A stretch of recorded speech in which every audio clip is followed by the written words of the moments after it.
And I believe you can do much better, brother. Oh, yeah, brother. Hello, brothers and brunettes. This is Big Mouth Willie Bass Podcast. I'm Ryan Wacky Willis. And I'm brother Matt, brother. Hey, brother. How you doing, brother? Welcome to the club, brother. Come on in. We're recording this a little late, folks. It is 10:09 Pacific and 12:09 Arkansas time. Is that right, Matt? Yes, that's correct. So if I sound tired or slur my words, I apologize. But, it's been a long day. But hey, we're recording this episode. It's going to be a damn good show. Well, tell everybody what we're going to be talking about this week, Matt. We are going to be talking about house sitting / barbecue stories and memories. Yeah, mostly just times where we got really effed up. That's kind of the gist of it. But because what do we always do when yours truly or yourself we're house sitting for somebody? Well, it's not just that those times, but in those times particular, yes, there's a lot of alcohol consumption, man. It's like 7:30 in the morning. We're just like, hey, what's up, buddy? Yeah, we felt like since it's spring break for both of us this week, Matt, I mean, what not better time to talk about some more parties? Spring break, brother! Yeah, absolutely. It's a good time to talk about it. And, I know for a fact that a lot of our viewers can relate to us. So we're here for you in that regard. Well, plus we're trying to bounce back from a poor showing from last week's episode. I guess nobody really cares about the Padres very much because our views are still pretty low. So we figured we'd talk about something a little bit more entertaining or something that pretty much everybody out there, I'm sure, can relate to. Getting drunk. Yeah, drunk as a skunk, man. Well, Matt, before we dive into these stories, I want to remind the good folks that we are on social media. Follow us on Instagram at Big Mouth Willie Bass. That's at Big Mouth Willie Bass. And Twitter at Big Mouth Willie. And what's wrong? Still have not done a social media giveaway, Matt. I feel like that's 4 straight weeks. Okay, well we'll be sure to have one. We'll have one next episode. How about that? I swear, I was literally thinking about posting stuff on Twitter and Instagram this morning, being like, okay, I'm finally going to do it. That way I could brag about finally doing it on this week's episode, and it still didn't happen. Sorry, folks. We're probably losing followers left and right, which means we're down to from 5 to 3 followers. Raffle. Just kidding. We're in the 20s, I think. So yes, please follow us, and of course, hit that subscribe button if you haven't already, and give us a thumbs up. We would greatly appreciate it. And also drop us a comment of any stories that you have. If you've ever house sat for anyone, decide to throw a rager. What happened? You got any good juicy details for us? Let us know. We always enjoy reading the comments. Oh, yeah, absolutely. And also, folks, remember a couple episodes ago, is that a back scratcher? Yeah, I bought it a couple weeks ago on Amazon. Damn, man. I was going to mention a couple episodes ago, I said that if we get to 100 subscribers on YouTube, I would finally create a social media account. That's right. I'm hoping that, people will subscribe with that in mind. I think we'll get there in 20 years. Raffle. Yeah, well, we bring good quality content, so that's all that matters. Well, hey, for everybody out there that's already subscribed, tell your friends, tell your neighbors, tell them to subscribe to Big Mouth Willie Bass Podcast. Spread the word. We would greatly appreciate it. Tell your friends, tell your neighbors, Big Mouth Willie Bass Podcast is live. Yeah. Tell them how funny and entertaining we are. Oh, yes. Plus, absolutely. I feel like this is a good episode for some new viewers to jump on board because I think we got some pretty funny and hysterical, interesting stories to tell here. So hop on now. The bandwagon's got plenty of room. Giddy up. All right, Matt. So yes, we're gonna be talking about mostly house sitting experiences, but also some barbecues, which could also be from house sitting experiences. But Matt, I would say starting around 2010 was when I really started to house sit for both set of our grandparents, the Willises and the Ogles. Probably because, I was a little older, not so much wiser, but I was older. So for whatever reason, our grandparents, I guess, trusted me to watch their house and their pets.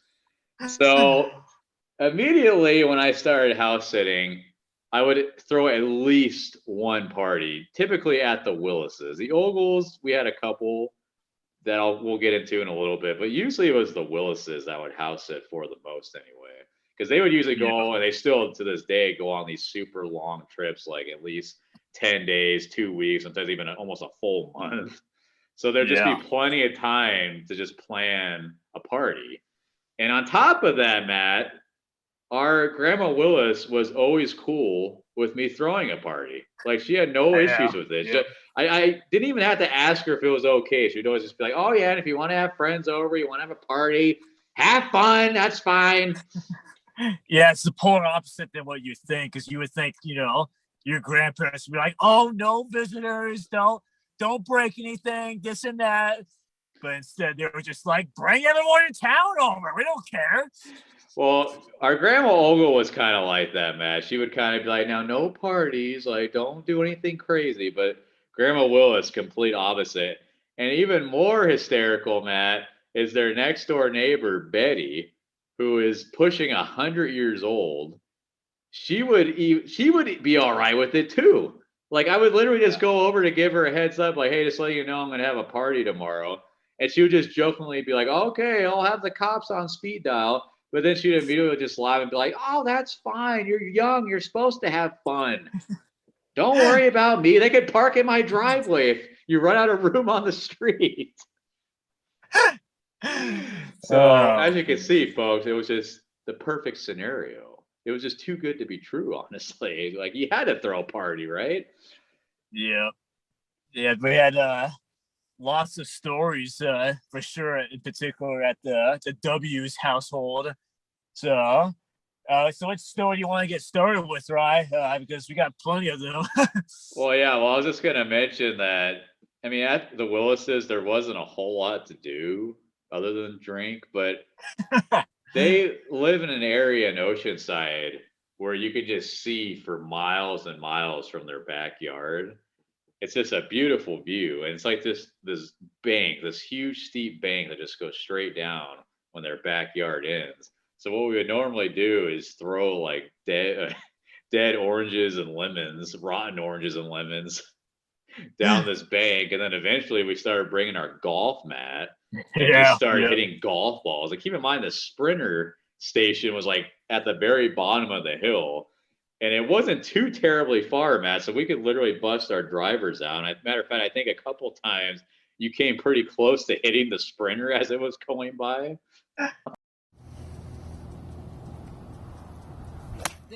Oh, that was a good one. Dude, that was a really good one. Gorgeous, man. Wow. You see where it landed? Yes.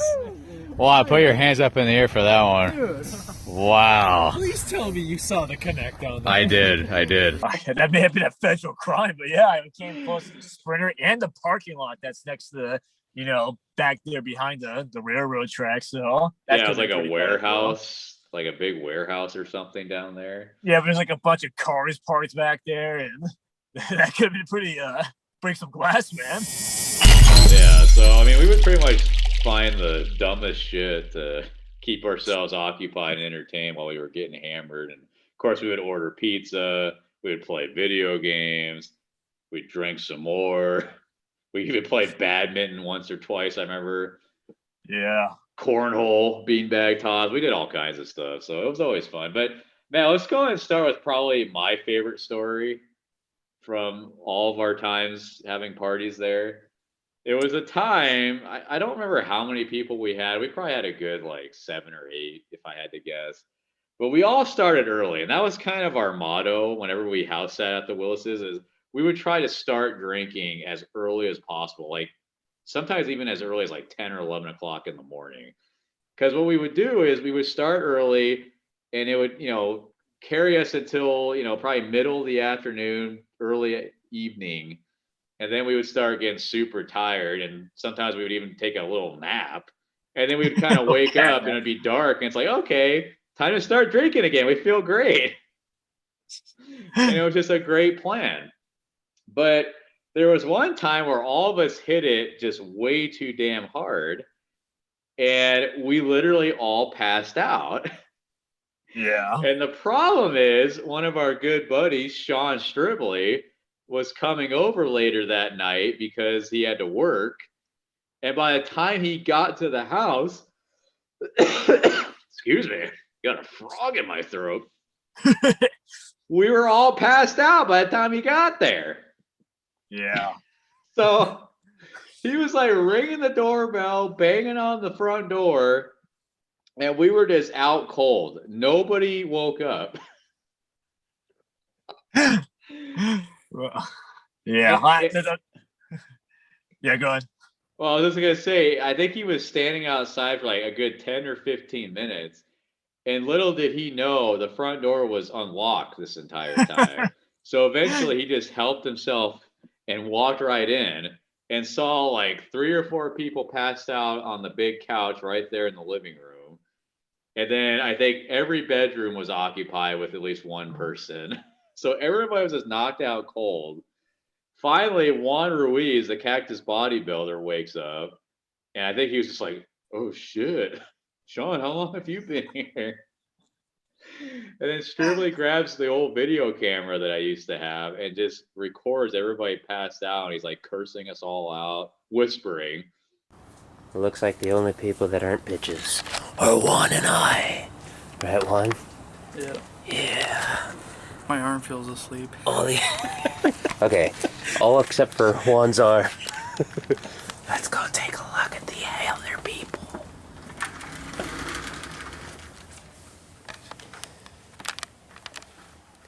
There's Wild Andrew. And Willie. And Willie's butt.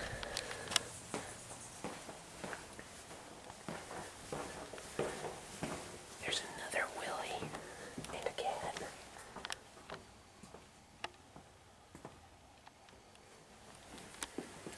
And then the cream of the crop. The Dave. So yeah, that was a pretty epic story. Well, the funny thing with that whole thing was, I remember I was sober this party because I wasn't 21 yet. I was a good boy, but Oh sure. but I remember like all of us, we had pre-planned it. That like, oh, like when Stribley gets you, let's all just like act like we're passed out, right? Like act like we're passed out, like pretend we're sleeping. That was But, the like, plan. But all you guys literally did fall asleep when you pretended to sleep. No, yeah, we So- did. We did. Especially my buddy Dave. Like he was out immediately. And he was out for like a good 2 or 3 hours, I think. Yeah, that sounds about right. And 'cause I remember I think I laid like on the side of one of the beds in the house, and like I literally like faked asleep, for 30 minutes or so, like maybe even longer. Just to go along with it.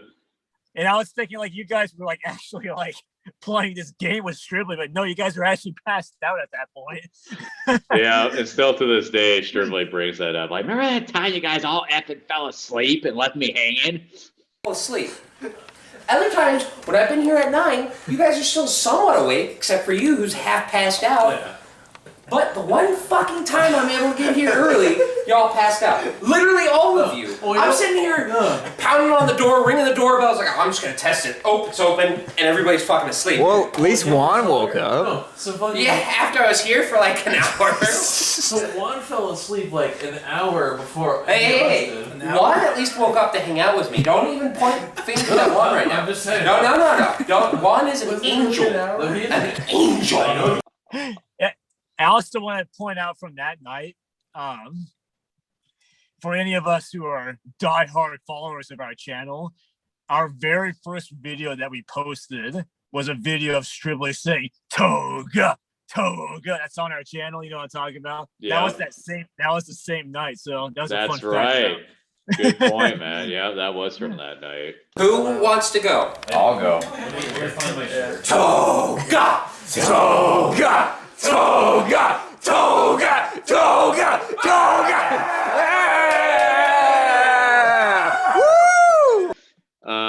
Some other memorable moments, Matt. There was that one time where Brutta Villa showed up, which he hardly ever did. But there was one in particular, I think you remember this time, when he actually drank. Our buddy Juan pretty much never drinks, but this one time at the Willis's, he did drink with us. And he actually had like 3 or 4 beers, so he had a good buzz going. And I just remember we had this massive dog pile in the backyard. And I'm pretty sure I was on the very bottom of this dog pile. I felt like my rib cage was just like imploding inside of me. But I don't remember what we were doing. I think I was just like being stupid and I tripped or something, and then like Dave tackled me, and then Juan Villa, and just like everybody just dog piled on top of each other. And I also remember right after that, both Juans, bodybuilder Juan and Brother Juan, picked me up on each side and started carrying me through the yard. And then I dropped my phone. I spilled beer all over the place. I remember that one too, because again, that was me with the sober eyes, but I don't think I really fully understood, how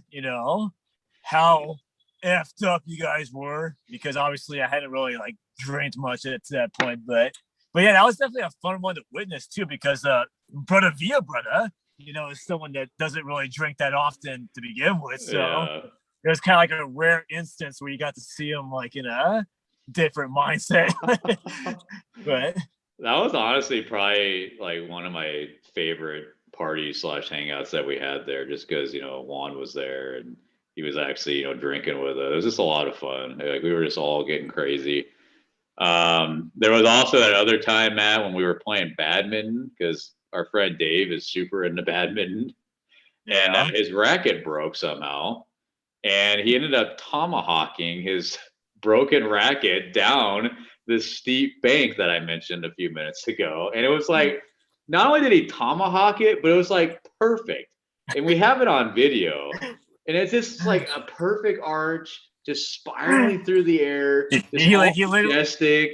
And it went super far. I don't know where exactly it landed, but I want to say it went like maybe halfway down that bank. So, I broke the racket, unintentionally, of course. Regardless, I asked Ryan F&F Willis, what should I do? He said, well, get rid of it. So I said, toss it? He goes, just make sure somebody's recording. This is my new segment, Badminton Racket Tomahawk. Here we go. So the first thing you want to do is line up properly, right, with where you're going to target. Do you need a handle for this part? You do not need a handle. That would actually get in the way, and it would still be useful. So, yeah, that wouldn't help. Now that we know it's broken, line up, arms, shoulders, gut, in the same direction you want to go. Follow me. Oh my gosh! And it actually went kind of far. I'm surprised, but nonetheless. I mean, he literally threw like 100 yards. He's like Tom Brady, man. But the funny thing is about that whole thing is like after Dave did that, which was amazing, Juan Ruiz, Cactus Bodybuilder, he still had the handle of it left. Yeah. And and we got that on video as well, but he basically threw it like a hand grenade. It was just like Legs, right? Legs. Yep. Juan, the train's moving. You better hurry. Shoulders. And then you just... Yeah. Woo! Stick grenade. Paddle up on it. Its final resting place. Exactly. Man, there was also this, honestly, I think may have been, well, it wasn't the last party that we had there, but it was one of the last big ones that we threw. And the same week, it was like literally a day or two before we were supposed to host that party, we had those fires sweeping through like Bonsall and part of Oceanside. And it did get somewhat close to our grandparents' house. And that was when you were house sitting at the time. So we weren't even sure if we were going to be able to host it. And we still did. Like, you could see the smoke perfectly from their house and everything. And these fires were still raging on. But we still threw a party that day, and like everybody showed up, including our buddy Farquhar, who's a firefighter, who we thought for sure was going to be out there fighting these fires. And he's like, "No, man, I'm going to be there," and he was. That's how important these parties were, folks. Yeah, that was. I remember that one too because I was actually living there at that point for that short period. But oh, that's right. Yeah. But yeah, I remember I had something going on, like an obligation to attend that day because that's when I was doing my sheriff work. But that ended up getting canceled because of the fires. And that worked out perfectly because that way I could attend this party to its full capacity. And plus, I was kind of the unofficial host for this party too. So that's right. I forgot about that because I think you weren't going to get back until like late afternoon or sometime in the evening. Yeah. So in a way, those fires actually worked out perfectly. It was also funny. It was funny too because I remember like the night prior, I was getting ready to evacuate because I thought that was what I was going to need to do, but it was basically the cutoff line. I was like right on the main road from where we lived at. So we were like, yeah, party's still on, boys. No, that's true because the Abrahams lived like just down the street from the Willises. And I think they had to evacuate. So it literally was like right there was the cutoff line. So you were good, although you had to stay up all night. So I'm sure that wasn't that much fun for you, but. It was worth it. That was a nice one. It's kind of sad to think that was sort of the last little get together that we had because I think only the next month after that party is when I moved out here the first time. So yeah, that was definitely a different time. But yeah, that was a fun one, and that was also too the same. That was the same get together when Brother Villa wore my sheriff's outfit in the middle of the party. That's right. Everyone was just like, holy shit, brother, take a look at that. That was so random. I saw he came out and he's just like in the sheriff's deputy outfit. And we were just like, what the hell? And he's like, hey guys. It was like really tight on him too.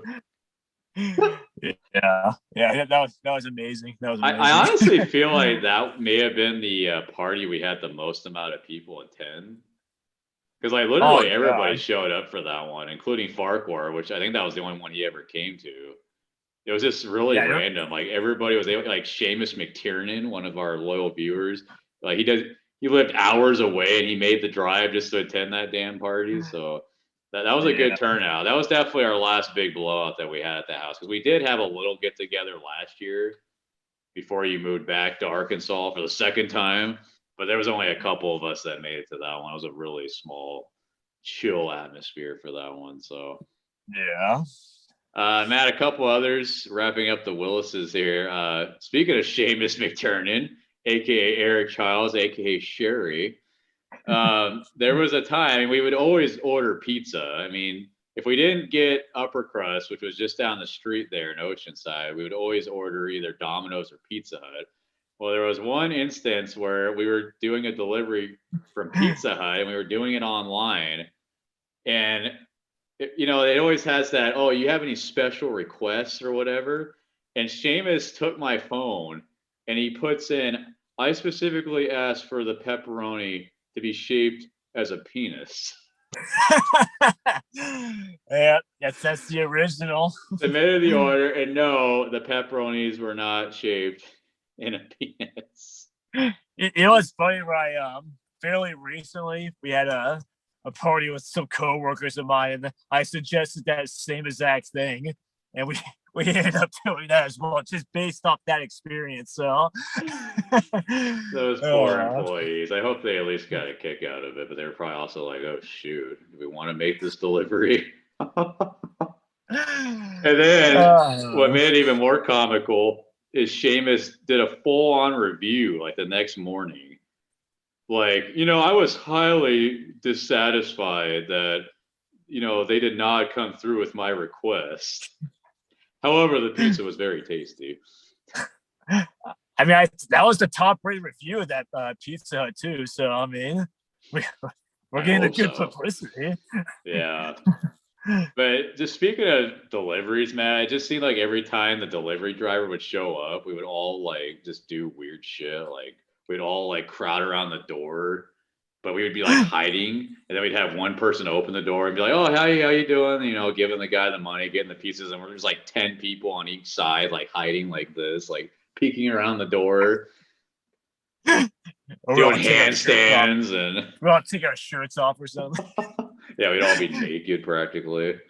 So we just always had a great time. So, I mean, there's probably a few other, funny moments, but I think those were kind of all the key ones.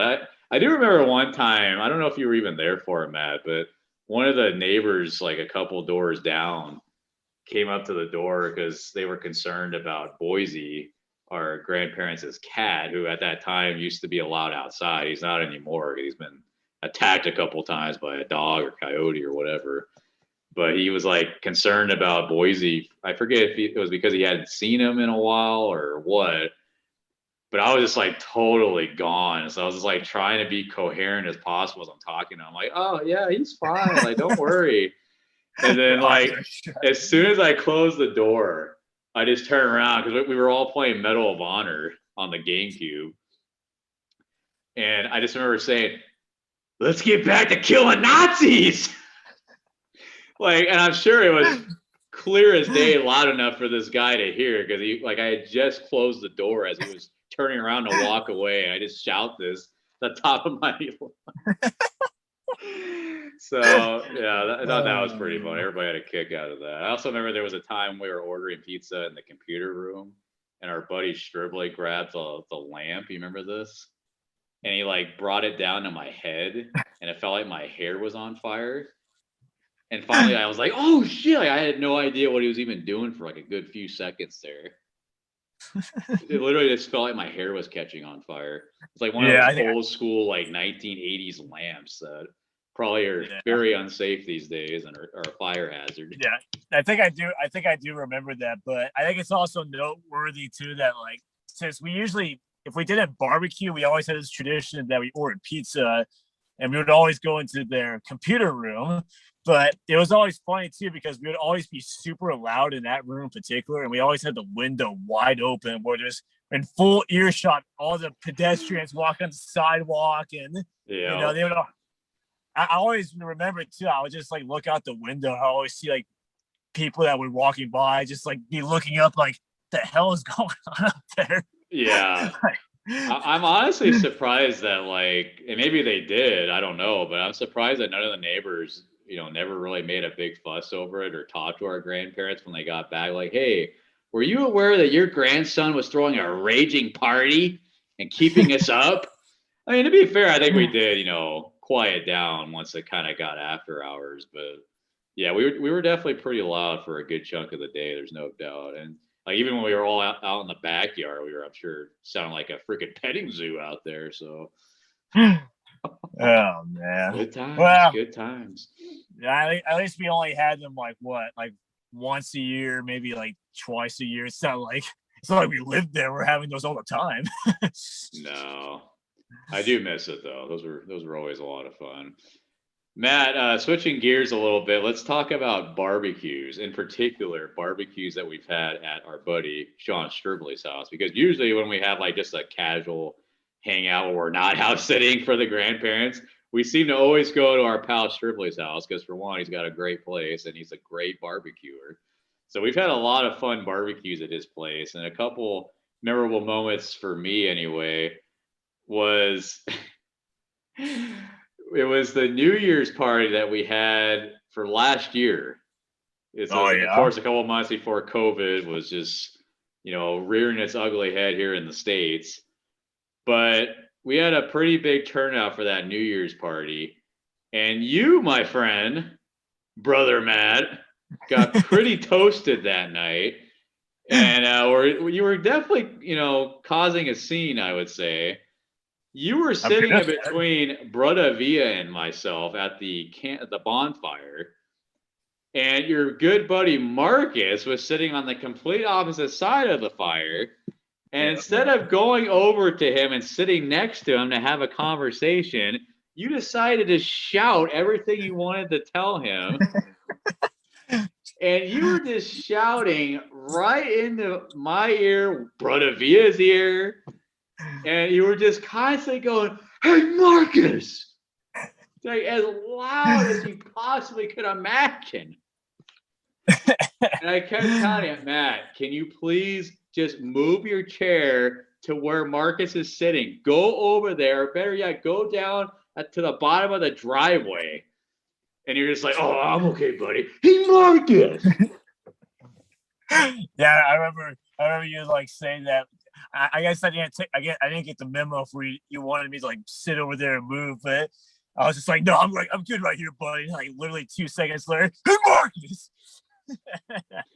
Yeah, like you weren't even telling him anything important. You were just wanting to shout his name so the whole world could hear. Yeah, I would like shout his name and like I wouldn't like even say anything. And he would just look at me like, "Yeah, this guy's got some rum in that cup." And I would just be like, "Yeah, man. Yeah, there's some rum in this cup." It was like Big Bear 2019 all over again. Well, the thing was about that whole day, Ryan, was like, I think me and my friend Marcus were thinking this was going to be like a raging New Year's party kind of thing, but it turned out to be something that was just kind of casual, Because I think only us two and our friend Kazi were the only ones that actually were drinking heavy that night. Where like you and everyone else was just kind of like, maybe a little buzz. So I had a pretty good buzz going because I want to say Broda Juan was my designated driver that night. So I did get a good, buzz going. But yeah, you and Marcus for sure were kind of stealing the show, I would say. And maybe not in the best way, I might add. But it's funny to think about now, I guess, kind of. Oh, come on. It's funny. And then, Matt, how could we forget? This was a very casual one. I think it was literally just like you, me, our buddy Dave, and like the Striblies were just hanging out. And this one, I got pretty drunk, and we were playing basketball. We were playing horse, classic shooter game. And I had this bright idea to climb into one of their trash cans that was like, parked alongside the garage and on the side of the basketball hoop. And I was just like, "Oh yeah, I'm going to climb into this trash can, make this shot. So our buddy Sean has to attempt this. And this is going to be effing hilarious because he'll probably fall on his ass in the process." Well, not only did I miss the shot, so Sean didn't have to even attempt this shot, I fall trying to get out.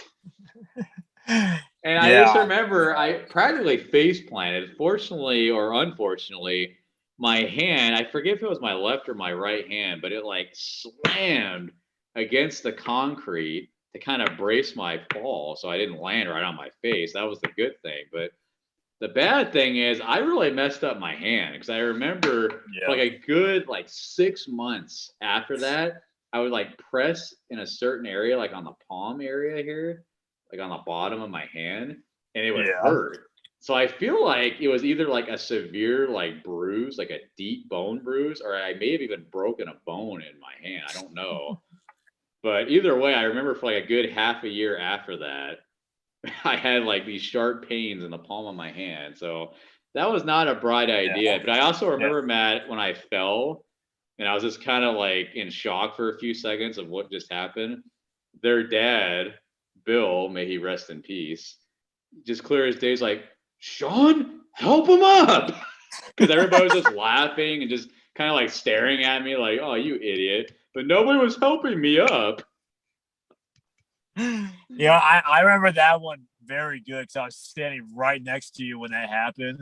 And like, I kind of knew that it was probably going to be disastrous for you. Like I thought it was funny too, because like just seeing you just attempted to get in the trash can, like you're already pretty wobbly at that point anyway. So you just getting into the trash can was one thing, but then when you fell, it was just kind of like, yeah. I mean, I kind of saw that happening a mile away, but I don't even remember how I got into the trash can, to be honest with you. Did I have to like crawl in, like somebody like tipped it back up where it was standing upright? I don't even remember.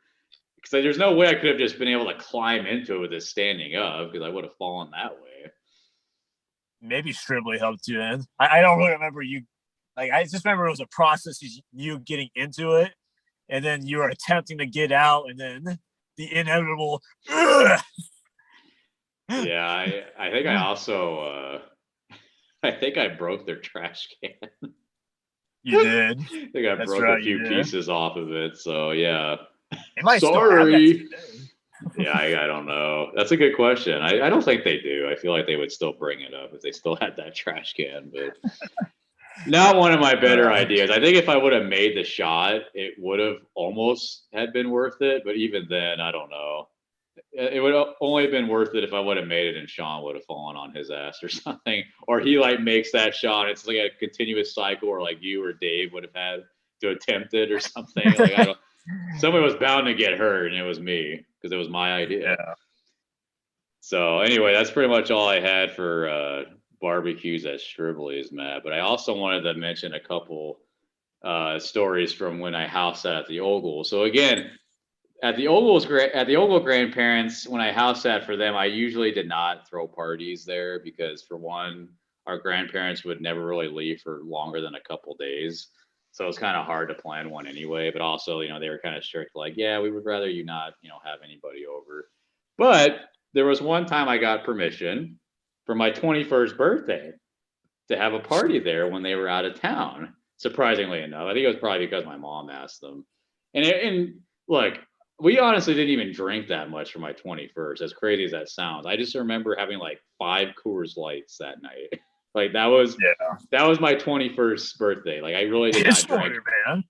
And for whatever stupid reason, I did not request the next day off from work because I had to go into work like at 10 or 11 the next morning. Yeah. So that was another reason why I didn't drink. Like I didn't think this through at all. I don't know why. I was just being a goody two shoes for whatever reason. But yeah, so I really didn't do anything crazy, and nothing did, happen that was really noteworthy that night. I mean, it was a fun get together and party, but it kind of reminded me like almost of a party that I would have had in middle school or elementary school, where we just all hang out like, pizza party. All right, let's go swimming. But like a week after that party, Matt, our grandpa approaches me when we came over to visit or whatever, and he's just like, "Now, Rye, I'm not accusing any of your friends of stealing my uncle's, Purple Heart or whatever it was from World War II, but which one of your friends took it?" was essentially what he said. So apparently he thought my friends stole his uncle's World War II medal or something. And I was like, Grandpa, like, I know all my friends very well, and I've known most of them since like elementary or middle school. I know that none of these guys would take something like that. Like, maybe one of them picked it up and was like, oh, this is really cool, like just to kind of hold it or whatever. But I know that nobody would steal it. Like, why would they? What would be their motivation to do that? And if any of them even thought about like, oh, I want to, keep this for myself, I think they would at least ask me. But even then, it's like, that's not going to happen. Yeah. And it probably wasn't a good year or maybe even 2 years after that when he finally found it. And it turned out he just misplaced it like in a drawer downstairs. Yeah, or you moved it upstairs or something like that. Yeah. But yeah, your friends wouldn't do such a thing because, like, I know all of them as well, and it's like, yeah, they wouldn't.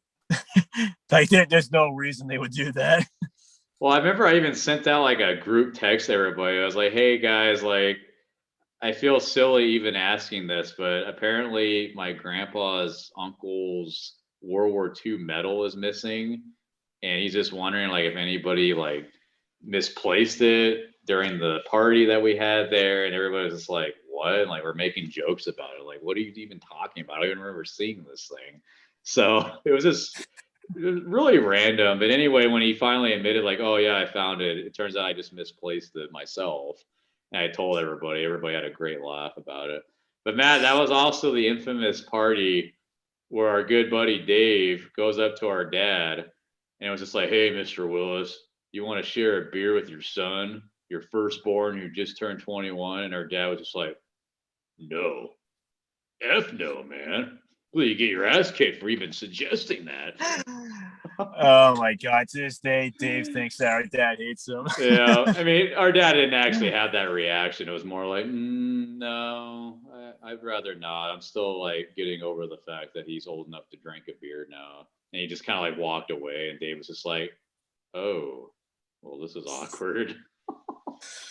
But yeah, Dave would always make fun of that moment, or make light out of the situation. Like, oh yeah, like your dad totally hates me, and we'd be like, no, dude, like this is how our dad is. He's not a big drinker. He's not a big believer in alcohol. So, but Matt, before we wrap things up officially, we also wanted to mention when I house sat for our Uncle Bill. Yeah, that's right. We had a memorable story one night, which also was the last time we house sitted there.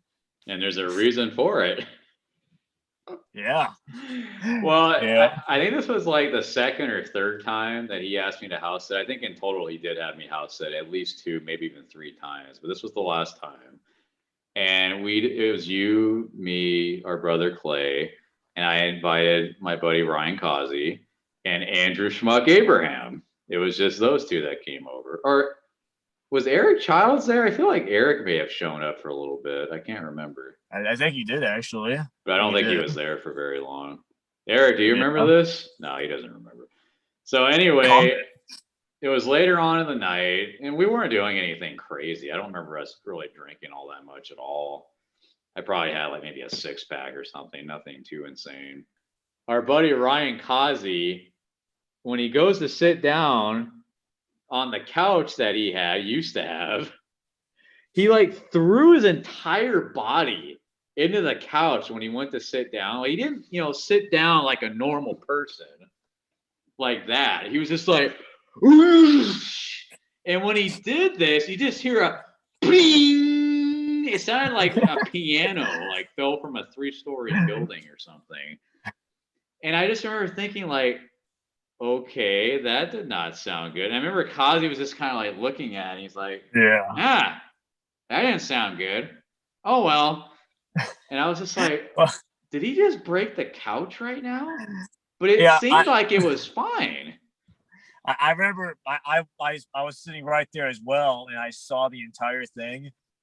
And his facial expression was just priceless, because like he didn't like say anything of it, and neither did we. We kind of just like all witnessed him do this, but like it's like everyone understood without saying anything. Was just like, you just broke that couch, didn't you? And because he had like that kind of like that, like you said, he had like that guilty look of kind of looking down. Yeah. And he kind of looking at us with big eyes, like. And then I'm pretty sure he said something like, "Oh, that didn't sound good" or something, and just immediately changed the subject. I'm pretty sure he said something like that. But yeah, none of us really said anything. That we were just kind of like looking at him for a few seconds, and we're just like, "Okay, that didn't sound good." And then, so I didn't bother to like look underneath the couch or anything, or really inspect it, which was, a bad decision on my part. And then like the day after my Uncle Bill had gotten back, he leaves me a voicemail, or actually I think he called and I think I picked up.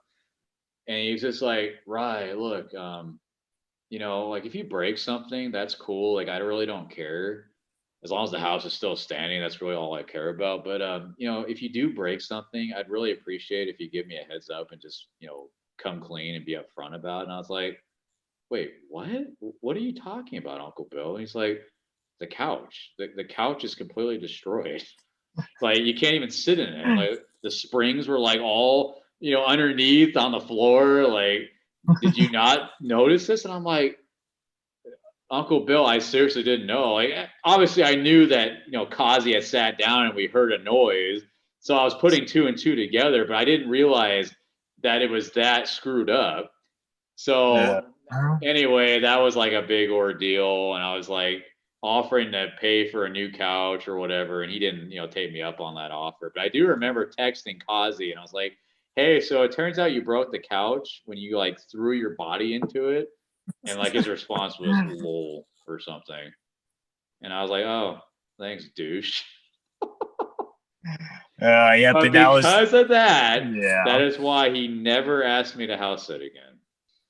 Yeah, that couch, it was haggard. And we weren't even like drinking at that point either, or at least not heavily. So it wasn't the alcohol that caused it. It was just Kazi being stupid. So, but yeah, it was overall fun times though.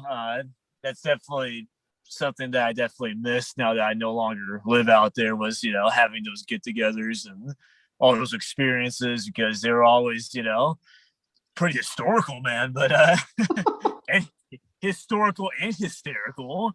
But and I'm sure there's a lot of other funny memories that we just can't even recall right now because we were hitting the alcohol a little bit there. But yeah, it was always a fun time to be had whenever we would house sit or just get together as a group.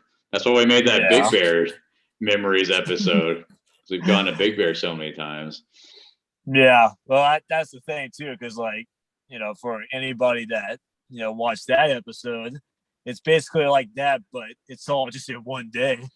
So yeah, we only got one day. Let's make it count. But yeah, like I previously said, like a lot of these get-togethers that we had, like I was like the sober one, so I mostly got to like see you guys in your state of mind, and I was also like usually like the one that was like, if we need to like make a pizza run to go pick up a pizza or even go to the store. Yeah, I would be the one that would drive, or at the very least go with somebody else and make sure that they'll be okay. So, and we appreciated it. Believe me, we did. And I think honestly, even though you weren't drinking in the beginning of all of this, I think we still were entertaining enough for you to be like, oh, I don't even need alcohol. Just I kind of want to be sober for all of this because I'm just enjoying every second of just watching all this go down. So yeah. Well, it's kind of funny though, because nowadays I'm kind of like, right in the middle of it all. It's like leading the pack, if you will. Hey, Marcus. Yeah, pretty much. I'm not going to dispute that. Yeah, it's a pretty lengthy one, but in any event, we appreciate you tuning in as always. Again, hit that subscribe button, follow us on social media, and click the like button, the thumbs up. We'd greatly appreciate it. Until next time, I'm Ryan Willis. I'm Brother Matt Brothers. Have a drink on me. Ryan Kazi, the man of the hour, has finally arrived. What do you got to say? Uncle Bilbo!